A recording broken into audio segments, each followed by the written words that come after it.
The body was smack in the middle of my freshly scrubbed kitchen floor. Fred the funky chicken, minus his head. "Owen," I said sharply. Nothing. "Owen, you little furball, I know you did this. Where are you?" There was a muffled meow from the back door. I leaned around the cupboards. Owen was sprawled on his back in front of the screen door, a neon yellow feather sticking out of his mouth. He rolled over onto his side and looked at me with the same goofy expression I used to get from stoned students coming into the BU library. I crouched down next to the gray and white tabby. "Owen, you killed Fred," I said. "That's the third chicken this week." The cat sat up slowly and stretched. He padded over to me and put one paw on my knee. Tipping his head to one side, he looked up at me with his golden eyes. I sat back against the end of the cupboard. Owen climbed onto my lap and put his two front paws on my chest. The feather was still sticking out of his mouth. I held out my right hand. "Give me Fred's head," I said.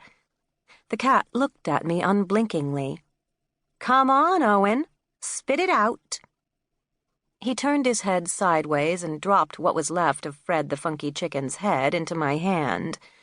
It was a soggy lump of cotton with that lone yellow feather stuck on the end. "You have a problem, Owen," I told the cat.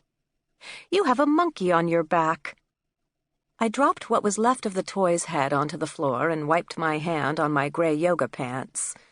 Or maybe I should say, you have a chicken on your back.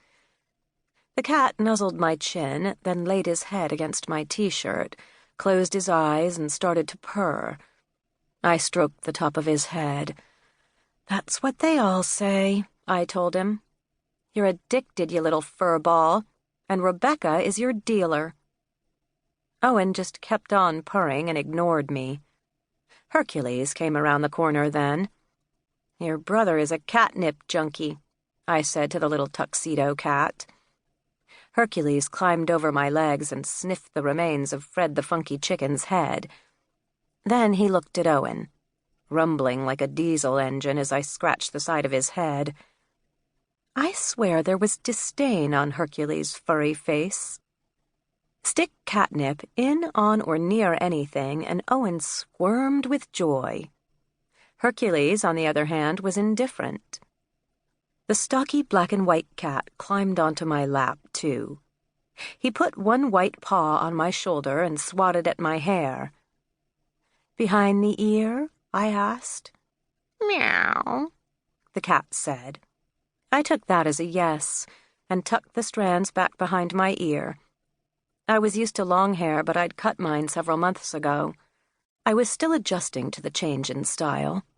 At least I hadn't given in to the impulse to dye my dark brown hair blonde. "Maybe I'll ask Rebecca if she has any ideas for my hair," I said.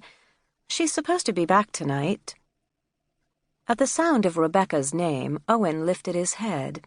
He'd taken to Rebecca from the first moment he'd seen her, about 2 weeks after I'd brought the cats home. Both Owen and Hercules had been feral kittens.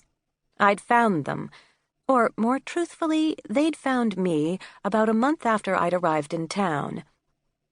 I had no idea how old they were. They were affectionate with me, but wouldn't allow anyone else to come near them, let alone touch them. That hadn't stopped Rebecca, my backyard neighbor, from trying. She'd been buying both cats little catnip toys for weeks now. But all she'd done was turn Owen into a chicken-decapitating catnip junkie. She was on vacation right now, but Owen had clearly managed to unearth a chicken from a secret stash somewhere. I stroked the top of his head again.